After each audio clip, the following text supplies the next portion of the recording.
నేను ఈ వీడియోలో ముఖ్యంగా నీట్ ఎగ్జామినేషన్ సంబంధించి చాలా మంది విద్యార్థులు ఒక డైలమాలో అయితే ఉన్నారండి. ఎందుకంటే నెక్స్ట్ ఇయర్ ఎగ్జామ్ అనేది సిబిటి బేస్డ్ లో పెడతారా లేదంటే పెన్ అండ్ పేపర్ కంటిన్యూ చేస్తారా అని చెప్పి చాలా మంది తెలియని పరిస్థితి. సో అదేవిధంగా మనకి ఇంకా గైడ్ లైన్స్ కూడా రిలీజ్ చేయలేదు. సో ప్రతి ఇయర్ మన గైడ్ లైన్స్ అనేటివి నవంబర్ ఎండింగ్ కల్లా వచ్చేసినవి. దాంట్లో మీకు క్లారిటీగా సిలబస్, ఎగ్జామినేషన్ ఫీజు అన్ని కూడా కొద్దిగా క్లారిటీగా ఇచ్చేవాళ్ళు. కానీ ఇయర్ ఇంకా అది రిలీజ్ చేయలేదు. దీనివల్ల మనకు కూడా ఒక అనుమానం అయితే వస్తుంది. ఏమైనా మారుస్తున్నారో, ఏమైనా ఉన్నాయని చెప్పి, మార్పులు చేర్పులు ఉన్నాయో అని చెప్పి అనిపిస్తుంది. ఏదైనప్పటికీ డీటెయిల్స్ లోకి వెళ్ళిపోతే ఈ వీడియో క్లారిటీగా తెలియపరుస్తాను. అదేవిధంగా సిపిటి పెడితే మీకు ప్రాస్ అండ్ కాన్స్ ఉంటాయి. So pen and paper continue చేస్తే ప్రాస్ అండ్ కాన్స్, ప్రతిదానికి ప్రాస్ కాన్స్ రెండు ఉంటాయండి. సో వీటి గురించి కూడా మీకు క్లారిటీగా తెలియపరుస్తాను. ఇవి చివరిదాకా చూడడానికి ప్రయత్నించండి. ఎందుకంటే చివరిదాకా చూస్తే మీకు ఎంతో కొంత అర్థమవుతుంది. ఇలాంటి ఏం అర్థం కాదు. డీటెయిల్స్ లోకి వెళ్ళిపోతే, సో ఫస్ట్ ఆఫ్ ఆల్ మనకి ఎన్టీఏ నుంచి కానీ ఎన్ఎంసీ నుంచి కానీ ఎటువంటి అఫీషియల్ కన్ఫర్మేషన్ అయితే లేదండి. సో సిబిటి కింద మారుస్తాం లేదంటే పెన్ అండ్ పేపర్ కంటిన్యూ చేస్తాం, దీనికి దేనికి అఫీషియల్ కన్ఫర్మేషన్ అయితే లేదు. ఇవన్నీ కూడా మనకి గైడ్ లైన్స్ వచ్చినప్పుడే క్లారిటీగా తెలుస్తుంది. సో దీని గురించి డీటెయిల్స్ లోకి వెళ్ళే ముందు అసలు యాక్చువల్లీ మనకి ఇదివరకు ఏం జరిగిందో కూడా తెలియాల్సిన అవసరం ఉంటుంది. మన 2021 లో జేఈ మెయిన్స్, సో 2021 కానీ 2022 కానీ అంత క్లారిటీ లేదు. సో ఇయర్స్ లో మనకి జేఈ మెయిన్స్ అనేది 4 అటెంప్ట్స్ పెట్టారండి. ఈ 4 అటెంప్ట్స్ పెట్టినప్పుడు అప్పుడు చాలా రూమర్స్ వచ్చినాయి. ఏంటంటే నీట్ ఎగ్జామినేషన్ కూడా 2 అటెంప్ట్స్ పెడతారని చెప్పి రూమర్స్ వచ్చినాయి. కానీ జరగలేదు. ఇది ఓన్లీ మీకు తెలియపరచడానికి. సో మనకి నీట్ అనేది ఓన్లీ సింగిల్ అటెంప్ట్ పెట్టేశారు. అప్పుడు కూడా 2 అటెంప్ట్స్ ఏం పెట్టలేదు. సో 2022 ఎగ్జామినేషన్ కూడా ఆన్లైన్ పెడతారని చెప్పి రూమర్స్ వచ్చినాయి. కానీ అది జరగలేదు. 2023 ఎగ్జామినేషన్ కూడా ఆన్లైన్ పెడతారని రూమర్స్ వచ్చినాయి. చివరికి అది కూడా జరగలేదు. సో దీన్ని బట్టి ఏంటంటే మనకి ఎన్టీఏ వాళ్ళు అఫీషియల్ కన్ఫర్మేషన్ అనేది ఏది ఎవరు అంటే మనకి అవన్నీ ఎక్కువ రూమర్స్ అవుతున్నాయి తప్ప అఫీషియల్ గా అవ్వటం లేదు. కానీ ఈ రోజు వచ్చేసరికి ఇంకా వాళ్ళు గైడ్ లైన్స్ కూడా రిలీజ్ చేయలేదు. తద్వారా మనకి ఒక అనుమానం వస్తుంది కాబట్టి నేను కూడా చేస్తున్నాను మీకు కూడా తెలియపరచడానికి. సో నేను ముఖ్యంగా ఫస్ట్ మనకి ఫిజిక్స్ వాళ్ళ వాళ్ళ ఒక ఆర్టికల్ అయితే ప్రచురించారు ఒక 3 డేస్ బ్యాక్. దాన్ని మీకు ముందు దాన్ని తెలియపరిచి ఆ తర్వాత ప్రాసెస్ కొంత గురించి మాట్లాడతాను. డీటెయిల్స్ లోకి వెళ్ళిపోతే, సో క్లియర్ గా మెన్షన్ చేశారు. NTA has not made an official announcement at several factors suggest that NEET 2025 may be held online. Several factors అన్నారు, ఇంకా అఫీషియల్ ఎవరు చెప్పలేదు. So NEET UG is likely to transition into an online computer based format replacing the traditional pen and paper mode, as reported by Times of India, citing the Education Minister. This shift aims to enhance transparency and security following the NEET 2024 paper leak incident. So మీ అందరికీ తెలిసిందే, ఈ year 2024లో neat paper leak అయిందని చెప్పి దాని గురించి కేసులు అన్ని అయిపోయినాయి. దాని గురించి కొంతమంది అరెస్ట్ కూడా చేశారు. సో కానీ ఇంకా క్లారిటీ లేదు అంతమంది పేపర్ లీక్ ఏంటని చెప్పి కూడా ఇంకా క్లారిటీ లేదనుకో అనుకోవచ్చు బహుశా. సో ఏదేమైనప్పటికీ ఈ 2024లో ఆ పేపర్ లీక్ అవడం వల్ల కౌన్సిలింగ్ అనేది మన ముఖ్యంగా మన ఏపీ తెలంగాణకు సంబంధించి కౌన్సిలింగ్ డిలే అయిపోయింది. ఆల్ ఇండియా వైస్ కూడా కౌన్సిలింగ్ డిలే అయిపోయింది. 2023 కన్నా డిలే అయింది కౌన్సిలింగ్ ఇయర్. 2023లో ఏంటంటే ఏపీ తెలంగాణలో మనకి సీట్స్ కేసు వల్ల డిలే అయింది కౌన్సిలింగ్ కొంచెం కొంచెం. 2024 వచ్చేసరికి సీట్ల కేసు ఏం లేదు. సో కాకపోతే ఈ పేపర్ లీకేజ్ వీటి వల్ల మనకి కౌన్సిలింగ్ డిలే అయింది. సో తద్వారా ఎంబీబీఎస్ క్లాసెస్ లేట్ గా స్టార్ట్ అయినాయి. So which led to widespread protests. Discussions are ongoing between the Ministry of Health and National Testing Agency and a monitoring committee chaired by former Minister Chief K. Radhakrishnan to strengthen the examination process. The NEET UG 2025 exam, expected to held on May 4, 2025, will be detailed on upcoming NTA examination calendar.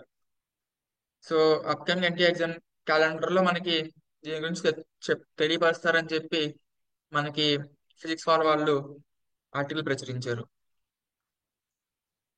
So NEET 2025 examination is anticipated to be conducted online, though an official announcement regarding a computer-based format has not yet been made.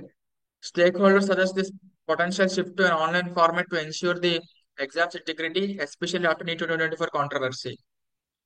which significantly eroded the trust of students, parents, and teachers in the conducting authority. Consequently, there is a high likelihood of NEET 2025 being conducted online. As of now, NEET examination scheduled to be conducted in a traditional pen and paper format.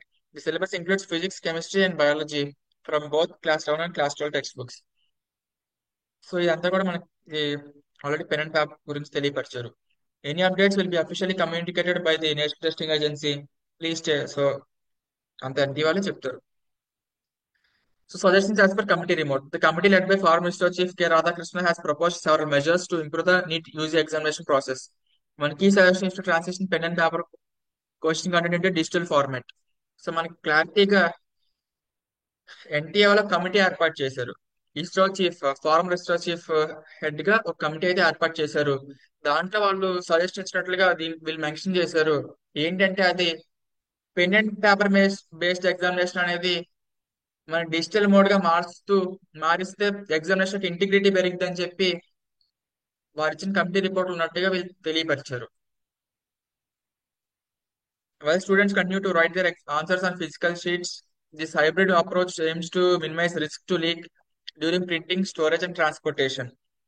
To ensure smooth, ఎందుకంటే మనకి normal xerox paper అంటే మామూలుగా ఇప్పుడు pen and paper based అయితే ఆ neat examination papers అనేటివి print చేయాలి, అప్పుడైనా లీక్ అయ్యే అవకాశం ఉంటుంది, స్టోర్ చేయాలి, లీక్ అయ్యే అవకాశం ఉంటుంది, ట్రాన్స్పోర్ట్ చేయాలి, అప్పుడు లీక్ అయ్యే అవకాశం ఉంటుందని చెప్పి వీళ్ళు భావించినట్లుగా తెలియపరిచారు. అదే ఆన్లైన్ బేస్డ్ అయితే డైరెక్ట్ కంప్యూటర్ కాబట్టి అప్పటికప్పుడు ఎన్టీఏ వాళ్ళు డైరెక్ట్ చేయొచ్చు అని చెప్పి వీళ్ళ ఉద్దేశం. To ensure smooth implementation, a monitoring group has been established to provide ministry as a primary client is also being consulted for additional inputs. Based on these recommendations and discussions with the ministry and NTA, it's likely that NEET UG will gradually move towards a fully computer-based testing format. So,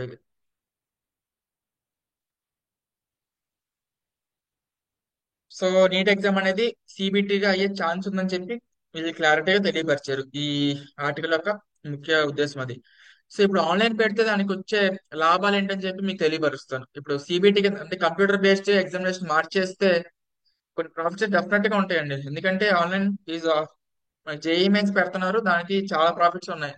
అదే CBT paper based అయితే దానికి ఇంకా ఇబ్బంది అయ్యేది. అదే ఇప్పుడు online చేశారు కాబట్టి జేఈ మెయిన్స్ షిఫ్ట్ల వారీగా పెడుతున్నారు. సో ఎక్కువ బట్టిని కూడా పట్టలేదు, ఒకే రోజు అంతమందికి ఎగ్జామ్ పెట్టాలి బట్టిని కూడా లేదు. సో దాని గురించి ప్రాసెస్ ఏంటో చెప్తాను. So there are several reasons suggesting that NEET 2025 may be conducted online. So recent changes in other examinations. So first of all, మనకి NTA recently cancel the UGC net exam due to some discrepancies. According to the latest information from the NTA on June 28th, 2024, the UGC NET will be conducted online instead of traditional pen and paper based. So UGC net exam అనేది మనకి online mode కింద మార్చారు, అంటే CBT mode కింద మార్చారు already ఇప్పటికి.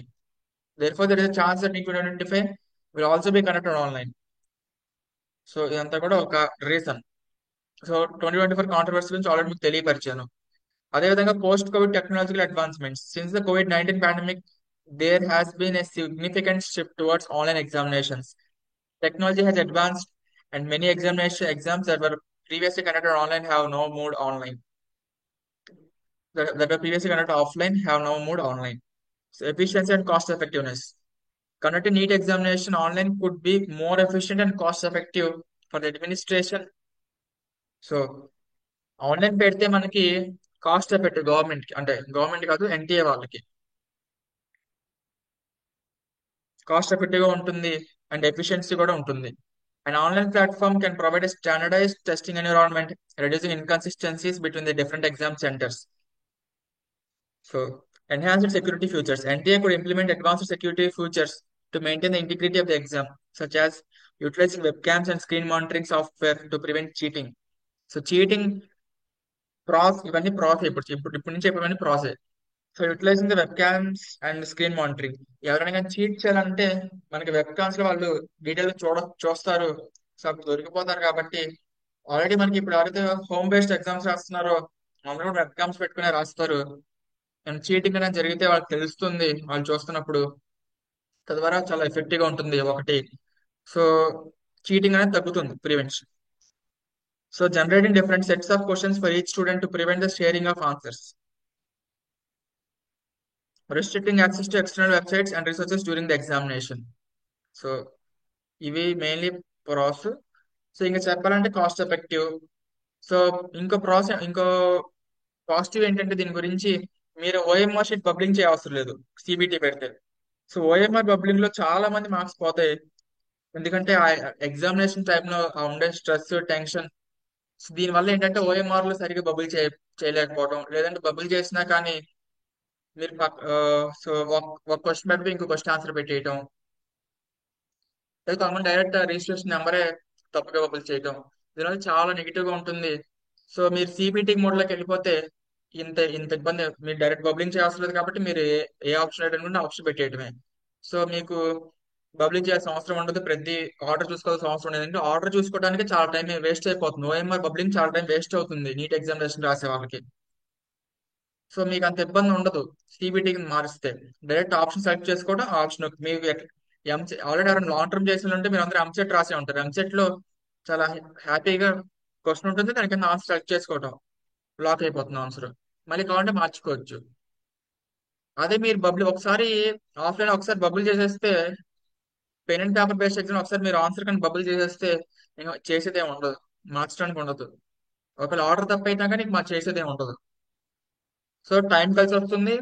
అదే విధంగా తప్పే తప్పై తప్పైనా కానీ కొద్దిగా మార్చుకునే అవకాశం ఉంటుంది.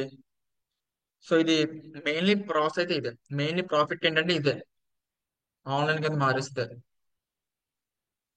సో కాన్స్ కూడా ఉంటాయి. ఆ కాన్స్ ఏంటంటే ముఖ్యంగా, సో ఆన్లైన్ పెట్టేస్తే డిఫరెంట్ సెట్స్ ఆఫ్ పేపర్స్ తయారు చేయాలి. షిఫ్ట్ వారికి ఎగ్జామ్ పెడతారు. షిఫ్ట్ వారికి ఎగ్జామ్ పెట్టినప్పుడు ఏమవుతుందంటే కొన్ని షిఫ్ట్స్ కి పేపర్ ఈజీగా రావచ్చు, కొన్ని షిఫ్ట్స్ కి పేపర్ డిఫికల్ట్ గా రావచ్చు. కాకపోతే ఓవరాల్ గా మార్క్స్ అనేటివి ఈక్వలైజ్ చేస్తారు వచ్చిన డిఫికల్టీ బట్టి. కానీ అది కొద్దిగా కొంతమందికి ఆ, సరిగ్గా అనిపించట్లేదు దాని గురించి. సో మెయిన్లీ కాన్స్ అయితే ఒకటే ఉంది. ఎక్కువగా అయితే ప్రాఫిటే కనపడుతుంది కాన్స్ కన్నా. సో ఇది పరిస్థితి సిబిటికి సంబంధించి. మోస్ట్ ఆఫ్ సిబిటి అయితే అని చెప్పి చాలా మంది అంటున్నారు. చూద్దాం ఎన్టీఆర్ ఎప్పుడెప్పుడు, ఎందుకంటే ఇప్పుడు చాలా రూమర్స్ వచ్చినాయి. సో ఇది రూమర్ అవ్వకుండా ఉంటే చాలు. ఇది కూడా రూమర్ అయితే మళ్ళీ పెన్ అండ్ పేపర్ కంటిన్యూ అయిపోతుంది. ఇది పరిస్థితి. Thank you. Please like, share, subscribe this channel.